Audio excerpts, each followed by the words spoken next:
എറണാകുളം തൃപ്പൂണിത്തുറയിലെ വിദ്യാർത്ഥിയുടെ മരണത്തിൽ അന്വേഷണ റിപ്പോർട്ട് ഇന്ന് കൈമാറും. പൊതുവിദ്യാഭ്യാസ വകുപ്പ് ഡയറക്ടർ മന്ത്രി വി ശിവൻകുട്ടിക്കാണ് റിപ്പോർട്ട് കൈമാറുക. റിപ്പോർട്ട് കിട്ടിയതിനു ശേഷം തുടർ നടപടികൾ സ്വീകരിക്കും. ഗോപാൽ, ഷീല, സനൽ വിവരങ്ങളുമായി തിരുവനന്തപുരത്ത് നിന്ന്.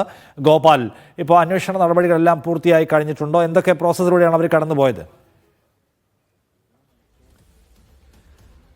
നിഷാദ്, ഇന്നലെ പൊതുവിദ്യാഭ്യാസ ഡയറക്ടർ നേരിട്ട് കാക്കനാട് വിദ്യാഭ്യാസ ഡയറക്ടറേറ്റിലെത്തി അന്വേഷണം നടത്തിയിരുന്നു. അദ്ദേഹം നേരിട്ടെത്തി ഈ രണ്ട് സ്കൂളുകളുടെയും, അതായത് ഈ മിഹിർ ഇപ്പോൾ പഠിക്കുന്ന തിരുവാണിയൂരിലെ ഗ്ലോബൽ പബ്ലിക് സ്കൂളിൻ്റെ അധികൃതരുമായും അതോടൊപ്പം തന്നെ മുൻപ് പഠിച്ച സ്കൂൾ അധികൃതരുമായും കൂടിക്കാഴ്ച നടത്തിയിരുന്നു. രണ്ട് സ്കൂൾ അധികൃതർക്കും ഇത്തരത്തിൽ NOC, വിദ്യാഭ്യാസ വകുപ്പ് ആവശ്യപ്പെട്ട NOC ഹാജരാക്കാൻ സാധിച്ചില്ല എന്ന് പൊതുവിദ്യാഭ്യാസ ഡയറക്ടർ പറഞ്ഞിരുന്നു. അതുമായി ബന്ധപ്പെട്ട് പല കാര്യങ്ങൾക്കും വ്യക്തതയില്ല എന്നും നിശ്ചിതമായ തീയതിക്കുള്ളിൽ ഈ രേഖകൾ ഹാജരാക്കാൻ സാധിച്ചില്ലെങ്കിൽ നടപടി ഉണ്ടാകുമെന്നും അദ്ദേഹം വ്യക്തമാക്കിയിരുന്നു. ഈ റിപ്പോർട്ടാണ് ഇന്ന് പൊതുവിദ്യാഭ്യാസ ഡയറക്ടർ വിദ്യാഭ്യാസ മന്ത്രിക്ക് കൈമാറും എന്ന് അറിയിച്ചിട്ടുള്ളത്.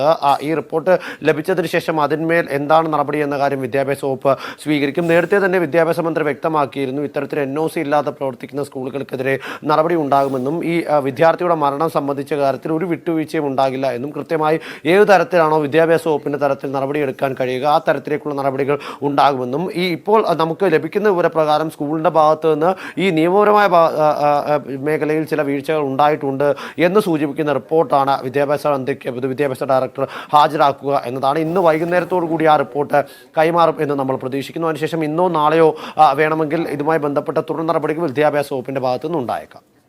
ശരി, ഗോപാൽ വിവരങ്ങൾ നൽകിയത്.